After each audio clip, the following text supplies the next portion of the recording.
Hey guys, so second time to use my smoker. Now it's got the mat behind it. I feel safe for everybody. I do love y'all for so many of y'all for worrying about it, but I told y'all not to worry. That, you know, I was gonna watch it, and y'all can see everything's still looking good. I've got some drip down there, which is praise God. So it didn't drip last time, and I cleaned that out. I don't know, there's a video coming out. I don't know if it's already came out, but I came out and showed y'all that bottom thing was full of grease. I got it cleaned out, but you can see some grease on the floor there. So, and this is, oh yeah, it's still on. Now, I do watch it mainly. Well, I don't want a fire, but at the same time, I mean, you know, this is a back porch. It wasn't set up to have a lot of electricity pulling off of it. And so, this electricity on this side of the porch, honestly, it comes from a big, you know, heavy duty outdoor extension cord that's plugged into the, you know, the outlets on the sides of your houses outside for if you know, need power outside. It's plugged into that. And it just comes straight in this wall right back here, back behind, see it coming down right there? And it goes into this power strip, and then that is running down and around. So none of these things are plugged in. Well, this is plugged in, but not being used. But now if I had something like a microwave going and then that plugged in, I would know it would flip the breaker. So as long as I'm not running anything out here, and that's the only thing. Now these lights, now you can see that's coming from, I just makeshift a light out here with an extension cord, wired it in like that, so it's plugged in up there.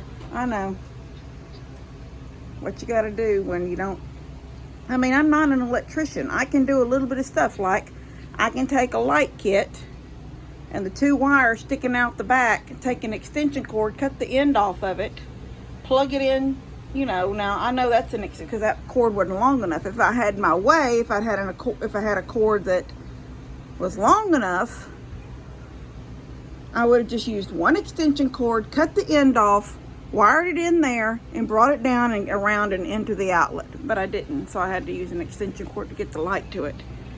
And then there's power over there. It's also coming from, now it's a wired in outlet. I hate to show y'all every little, oh my gosh, now y'all are gonna see I need to do some stuff.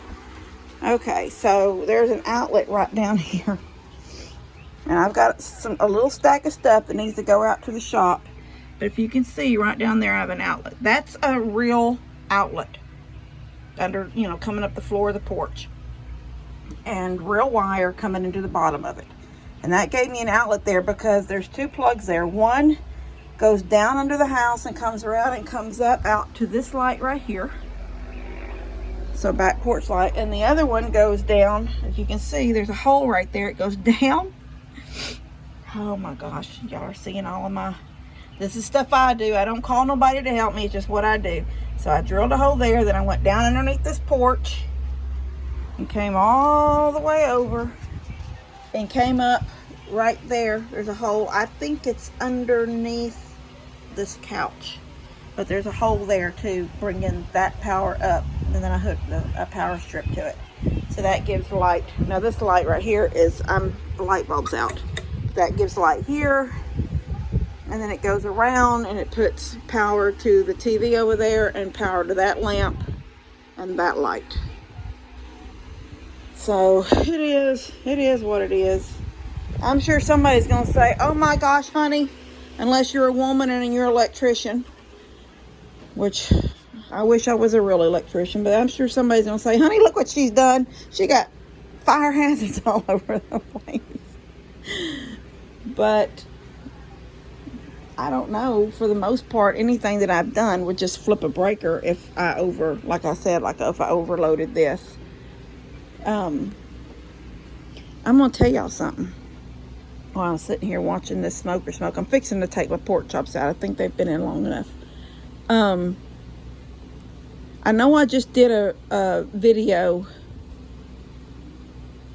about losing the old house, and that was, it was hard. I mean, it was a devastating night to be scared, you know, losing Levi for those few seconds, making you know, I guess the fear in me subsided some when I looked across the room and seen that he had not gone out the bedroom door, because the pillows and everything were still down there on the floor. So I knew he was still, and that's why, you know, I went into the bathroom and there he was peeing.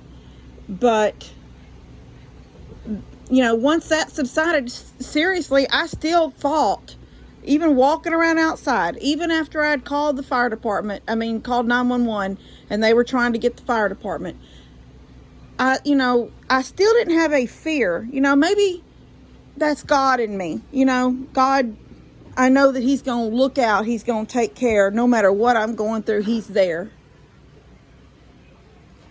But, ow, oh, my shirt's caught. Oh. But I didn't have a fear. I don't think I really was fearing that my house was on fire. I mean, at the moment, I just thought something was making it smoke. Yeah, maybe there was, I knew that something was going on once I realized it was coming out of the house. And you know what? The truth, there was so much of and I think that was what, you know, I know that I sort of lost my cool when I was talking about hearing that tractor, that big old traco walking through my house, and you could just hear things popping and breaking. Because there was so much of my house still my house. Levi's room wasn't touched by fire. It was touched by water from the fire department. My laundry room was not touched by fire. That's why I ended up with so many clothes after the fire, because I had clothes in the washing machine, I had clothes in the dryer, and I had clothes hanging, you know, that like I hang up my what I call my permapress stuff, my good stuff. I hang it up as the dryer is still going so it doesn't sit and have wrinkles. As I'm hanging up. Now those things, not what was in the washer and not what was in the dryer. Because literally, I guess those little seals in your washer and dryer, you know, they kept that smoke from, you know, making those clothes smell bad. Now the clothes that, you know what, my bathroom didn't burn and my bedroom didn't burn. They were, my bathroom really didn't have any damage, whether it be water or fire, none. Now things were ruined. The clothes that were hanging in my closet in my bedroom, the smell never would come out, ever. It wouldn't come out. There's furniture pieces that to this day, if you open them, smell a little smoky. But they're still workable, good antique pieces that I would not ever get rid of. But what I was saying, I'm not trying to go back to that day. What I was just saying was that I never feared anything. Besides those few seconds when I couldn't find Levi, but when I seen that door and it was still closed, that went away. I found him in the bathroom. I got him out the door. There was frustration, you know, trying to get him out the door, out the window. There was a lot of frustration. And there was, I guess, a little bit, I guess I could say there was a little fear when I took him to the camper and I basically said, we're going to camp out, trying to make him think that, and then, you know, like I said, he said, we'll bring the tea out when you come. When you come back, bring the tea. His mind little never, and there was some fear, I guess, there that he would come out of the camper looking for me, and you know, I guess my worst fear would maybe if he tried. Now my front door would have been locked, so he wouldn't have been able to open it. But you know, I've seen those blowback things. I've seen movies, you know, with that, like you touch a door, feel it. If it's hot, don't open it. And that would have been my fear if the door had been unlocked for some reason. But I didn't go to bed with my doors unlocked. But yeah, I was going to say, I just want y'all to know, I never feared, ever. besides that couple seconds of not finding Levi. There was never fear in me. I never feared like being without. And honestly, when they were putting out the fire, and I knew that so many rooms in my house had never touched them, I didn't honestly realize how much water damage there would be more than fire damage. I will tell you how hot that house got though. The TV in the living room melted off the wall. There was no fire in my living room. Fire was contained in the kitchen.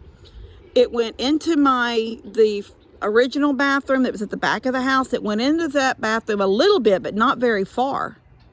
Most of the damage was, well, the majority of the damage was in the kitchen.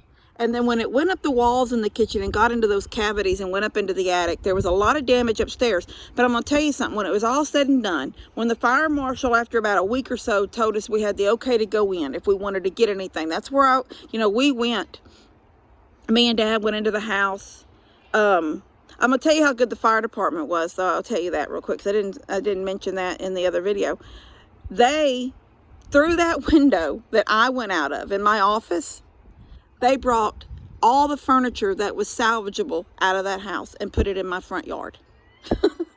They were such good guys. All those, every one of them was a volunteer fire department. And they were so good to have gone, it was like this little, they had like a little setup, this guy passing out to the window, then this guy from the window, 2 or 3 guys carrying stuff out. And they had all the furniture from my bedroom, some of the furniture out of Levi's room, through the bathroom, through that back bathroom. They knocked out where that window was and like literally tore some of that wall off. And they took out that dresser that was also made into a vanity. It was an old dresser, but now it didn't last storage. Is that something? It went through the fire because the fire never went that far into that bathroom.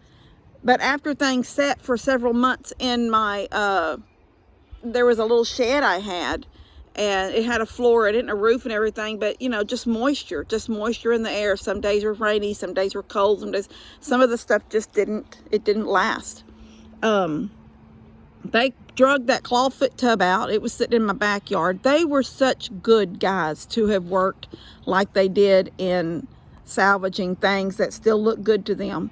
My grandmother's old sewing machine, they pulled out, and then Dad took it. It's one of the Singers with the pedal at the bottom.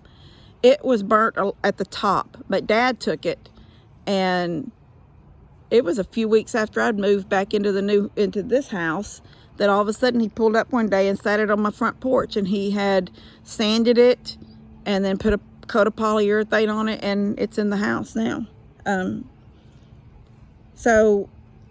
But truthfully, I just want y'all to know that as much I love y'all saying I'm so happy y'all were safe and blah blah blah, and you got him out and all the things that you've said, and it makes my heart happy. I want y'all to know that when you have a relationship, and I don't mean to be this is going to turn into a preaching video, but when you have a relationship with Jesus, when you know that no matter what, no matter how bad it is, God's going to keep you. He's going to take care of you. He's going to hold you. It's not so bad. You just know that it's going to get better. You know He's got you, and it's going to take care of everything. And I never feared. I never feared what I was going to do. I never feared, I guess when like I said, after we built onto the camper and how long it took us to get that little camper room built because of Dad's legs, I still had no fear. I just knew I wasn't going to be able to build. Because at that moment, like I said, I had done little projects. I'd done little things. I'd revamped things. Even in my house, the house that now was burnt, I'd done so many projects in there. I had sheetrocked walls. I had built new walls and sheetrocked those walls and took down walls and cut holes in walls to make pass-throughs. because I think the way my house was built, what they would call a 4-square, I don't know if that's really true. But I just know it was 4 rooms. At the bottom, the bottom, the downstairs, 4 big rooms was all it was. Originally, there was no kitchen in the house. Originally, there was no bathroom in the house. In fact, the bathroom and the kitchen had been additions to the house, and we had to take down some of that. And the bathroom stayed. We fixed it and sturdied everything and stabilized everything and then built back up on it. But the kitchen never did become a kitchen. The kitchen got brought into one of those 4 main rooms, became the kitchen. Anyway, I never feared anything. Mom and Dad, like Mom always used to say, it's gonna be better in the morning. Just wait till the morning. Don't make any decisions now. Wait till in the morning. And she always put that, the sun's going to rise and it's going to be better. We're going to figure it out in the morning. You know what? I'm going to tell y'all something. I've been divorced 3 times. Do you think ever I wanted to be divorced the first time? Absolutely not. I hope y'all aren't just bored to death. I'm talking and I'm not videoing anything. I'm just sitting here looking at the ugly old chicken coop. It didn't look like that before Harvey, but Harvey literally lifted that sucker out of the ground, and when it sat back down, it was never the same. Anyway, I never wanted to be divorced. I'll tell you something else. All 3 of my boys, they got a different daddy. They were all my husbands. Oh my gosh. I remember giving up when I got my second divorce. I was teaching Sunday school. And I remember giving up my Sunday school class because I didn't think I know I'd been divorced already, but I was married now and I had my second little baby and life seemed good, and then life wasn't good no more. And I honestly didn't believe that I should be teaching a Sunday school class to little children when I couldn't even keep my marriages together. I need to pick that mess up. That's a planter that fell off the chicken coop. I built that chicken coop. It was adorable. Had a little planter box on the side with flowers hanging out of it, and I still got that pole's falling over. That door's got to be rebuilt. I got so many projects I need to do. I'm being pulled. You get pulled here, you get pulled there. Mom told me last night she wants to revamp the staircase where it's, Daddy built those stairs up to go upstairs, and they're narrow. They're very, very narrow. And they really need real stairs. They've lived in them like that for so long, but she says now that she's been hurt, she realizes just how hard it is to climb those little narrow stairs, so she doesn't climb them. So there's, all the kids are up there. She can't go up and clean. Her tanning bed's up there. She can't go up and tan. Anyway, I just, that's a little bit of stuff about me y'all didn't know. Yep, I've been married 3 times. Never wanted to be divorced, but ended up divorced 3 times. Always just, what people say, what did you want to do when you grew up? When you were a kid? I just wanted to be a wife and a mama. And here I am. I'm killing it as a mama. Oh, dear me, Moses. All right, I'm on just rattling. Oh, I know what I was going to say, though. There's a possibility that I might sell this mobile home. I want a house so bad. I want a real house. I want a small house, a cottage type house. I want it to have 2 bedrooms in it. I want it to have 1.5 baths, 1 in my room, bathroom and all, a half bath, just sink and toilet for company. There is so much that I would love to do, and I just have to, it's like in me, it's like, okay, you sell the mobile home, you sell it for cash. This neighborhood out here across from us, I can't even explain to you the trashy, broke down houses that get pulled in there.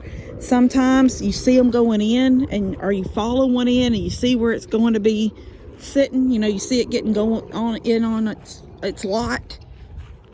And then if you don't go back out there in a while, I don't always go out in that neighborhood, even to go out the back way to Huffman or whatever, Tascasita. I don't go that way that often. But then all of a sudden you drive through there and there sits that house that looked like, why in the heck would you ever buy that? Oh my gosh, you're never gonna be able to. And it's painted and it's got skirting, it's got little porches, they've put window trim on it, they've maybe put a new roof on it, and all of a sudden it's like so cute. I'm thinking, I already have a decent, cute little house. I'll sell it for a few thousand, then take that money and turn around and build me something tiny up high off the ground, and I would attach it to the back porch that I already have.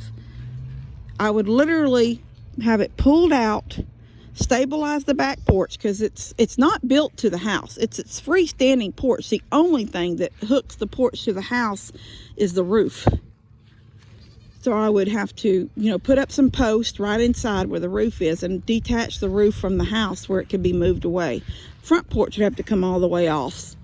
And just, if we could salvage it, fine, but it's going to be taken down bit by bit. But it's not attached to the house either. It's freestanding porch, and the only thing that attaches it to the house is the roof. If the roof was off the porch, none of that would be attached. And I really feel like, I was telling Daniel one day, if I did it, he's like, well, what would you ask for it? And I said, I think I would ask about 15 for it. He goes, just 15,000? I said, yeah, I think that's what I would ask. I said, the house needs things. There's things that needs to be done in there. I said, I put new flooring laminate, and I bought it thick, but it was on clearance, so you can't go back and get the same stuff anymore. It was the thickest laminate that literally you can buy when you buy laminate. And it was called petrified something, so it's supposed to look like old wood. But you can't get it anymore. So if I wanted it, if I wanted to finish like my bedroom in it, pull the carpet in my bedroom and do it. The carpet in my bedroom and Levi's bedroom and the spare bedroom, they're all the original carpet that was in that house when I first got it. So there's things that needs to be done. My bathroom, I have a master bath. I had the hall bath and I had the master bath. I pulled the tub because it had one of them garden tubs in it. They're plastic or whatever from mobile homes. This mobile home's a 1970s model. I didn't even know they made double wides in the 70s. Anyway, that plastic garden tub, I took that out and I thought, well, it's just me and Levi. I don't need two bathrooms. So I fixed up the hall bath with the clawfoot tub and all that stuff. But my master bath, the only thing left in there is the vanity. Now, all the plumbing is under the vanity, but I put a solid top on the vanity, and with the mirror and the light, I use that to put my makeup on. But where the toilet was and the bathtub was, it's all gone. I carpeted it, and I put my tanning bed in there. So that would have to be, but for $14,000, and you're getting a 3-bedroom, and actually you call it, there goes Daniel doing something. Oh, he must be filling in holes in the driveway. But you could almost call it a 4-bedroom now, because the front room, that was like this formal dining that I didn't need formal dining. If I walked around my house, I could probably be better showing y'all these rooms. But I didn't need formal dining, and it had formal dining. I closed that completely off, walled it completely in, put a door, and built a closet inside of it. And when I first got it, I did that, but it was just my office. And then when I realized Levi was going to be so loud, because mobile homes, their walls are thin, and he don't sleep good at night. He's up. Hi, baby boy. You got my shorts. When he just talks at night, and he laughs, and TV gets loud, and I was like, oh, he's got to move. So I built him a closet in that room and moved him to the front of the house and put my office down the hallway. And that gave me a little bit more peace at night when I slept.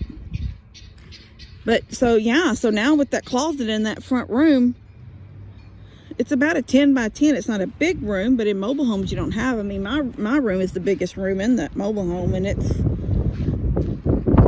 12 by 14. That's a good size room. But the other rooms down the hallway, they're not that big. They're 14 by like 10. So that front room that I built and made, that could be a bedroom if you wanted a front bedroom, but it's only like 10 by 10. But I just feel like I could do that. And then Daniel, being that Daniel and I know now, as much as we love Dad being there and showing us little things and giving us ideas or his input on everything, I know that right now Daniel and I could build me a small cottage right where this house sits, and have everything in it that I need, but not be extra. Like right now, I basically have an extra bedroom that I don't even use. I've got workout equipment in it. I don't use it. It's there, but I don't use it. Should use it, but I don't. But there's a whole lot of stuff that I could, I'd like to do. But I would have to sell this house first, and I think so. When I say I've never been afraid. There's a little fear there because we would have to move into the camper house, which we've done that before. We've lived in the little camper. We did it after the fire. And I keep the camper clean and nice, and it's got everything you would ever need in it for 6 months or 7 months of probably 6 or 7 months it'd take us to build. But it's at the same time, this house is full of furniture. Y'all have seen. My house is full of furniture. I'd have to find some place to store all that I have in there because the camper literally needs nothing. There's the little camper house. There's already 2 bedrooms in it with beds and dressers. There's already a couch and a chair, a lazy boy chair, and a TV on the wall. There's already all that. There's already a little kitchen. There's already a bathroom with one of the clawfoot tubs out of my old house in it, and a vanity and a toilet. All that's there. So it's nothing in this house I would need to take over there except for my clothes. So everything in that house would have to be sold or stored. And I can tell you right now, I'm not going to sell an antique. It took me too long, and I've never had a lot of money being a bus driver, so the antiques that I have, I'd see them somewhere. I'll tell y'all a funny story. Once, the very first antique I have, and it's at Mom and Dad's right now, she was made like almost signed in blood that she would not ever paint it or do anything to it, and she's promised me she wouldn't. But in Splendora, there was this little antique shop. It's gone now. It's out of business. I think the building's even torn down. I went in there one time. I was married to Levi's daddy. And I went in and I come across this buffet, dining room buffet. Old. But I was in love with it. And it was $99. And that was when they were going out of business. It was marked down from something. And he's like, no, I don't want to, he's hum-hawing. And I was like, I wanted it so bad. And we, together, him and I, had a house in Splendora that was being built. And we needed some sheetrock work done. Okay. So y'all know Daddy's cousin, Alex. But everybody calls him Alec. Or Dad calls him Cuz. His son did sheetrock work. His son also wanted a pug puppy. And at the time, Daddy raised pugs and sold them to he had some individuals that he sold to every now and then, but for the majority of his pugs, and he had, I don't know how many pugs he had at the time, he sold to a pet store in Houston. He wouldn't give me that money because I had it in my mind where the new little house in the new house we were building, where it was going to go, but he didn't. And he loved antique shopping and doing stuff like that, but that was just not something that he wanted. He didn't want it, and I wanted it.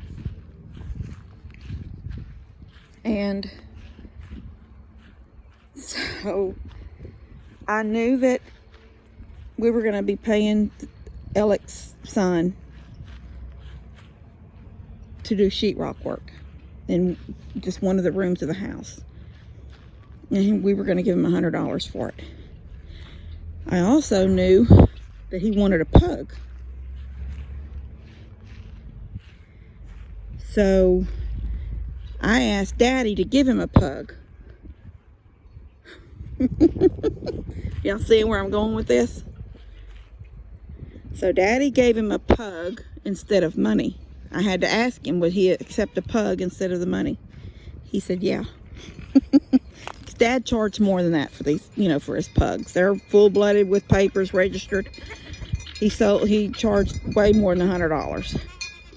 But Dad said he would give me one to give to him. He would,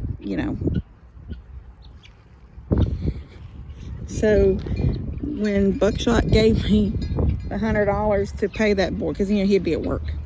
So when Buckshot gave me the $100 to pay that boy, it went in my pocket. That boy got paid with a pug that was given to me to give to him. And then me and my dad made a trip to Splendora, and with that $100, I bought that I think it was 90, it's probably 99, and they wanted tax. But I went in, I told them I had $100 cash, would he take it? And they took it. So there was no, drop the price to add the tax, whatever you want to call it. But they took my $100, and I walked out of there. And so, you can't tell me women can figure out some ways to get something when we want it. Now, he come home that evening, there sat that buffet. So we had a dry-walled room, completely done, and I had a buffet. All right, I'm gonna get in this house. I done talked to y'all for 30 dadgum minutes. Check on my pork chops. I should be able to take them out right now. And God bless y'all. I'll see y'all later. Love y'all. Here they are. Everything out. There's pork chops in there. There's chicken and there's ribs. Pork ribs. But they were already cut into these pieces like this, so it'll be easy eating. Alright, just thought I'd show y'all the finished. Just took them out. I carried a pork chop over to Daniel since he was out there doing that tractor work. He really liked it. And I came back over here and got everything out. Everything's ready. All the internal temperature says it's done. Thing is, I have hamburger meat that I took out yesterday, so I've got to get it cooked. And I told Levi we'd have tacos tonight. So probably this is the whole reason I wanted a smoker, because we are trying to eat more low carb. So having meat just ready, cooked in the refrigerator is what I wanted. So this will allow me to just put these in a Ziploc bag in the refrigerator. And whenever he wants a piece of meat, he just go in there and give him a piece of chicken, or, me. Like the last ones we did, we had pork chops for about 3 days every morning. We had a pork chop instead of sausage. We had a pork chop with our breakfast. So that's the plan, is just to always have some meat in there, ready to eat. Not processed, no weenies. Just try to eat just more healthy than we've, eaten in the past. Like even today, me and Mom went and bought some groceries, but instead of bringing Levi a hamburger, I brought him just chicken. I didn't bring him fries. I didn't even bring him a drink. He had chicken. Well, I'll say it was not as healthy as it could have been, because it was popcorn chicken, but there wasn't a fry to go with it. There wasn't, tater tots. He just had chicken. And he was happy with that. So it doesn't always have to be hamburgers and fries. I love those things, so I know he loves them, so I love to get him those things. But there's got to be a happy medium somewhere where he's just not constantly having a burger. Have something else sometimes. So anyway, this is what I did for us today. I'm going to stick it in a Ziploc bag in the refrigerator, and he just heat it in the microwave when he gets ready to eat something. All right, y'all get back to what you're doing. God bless y'all.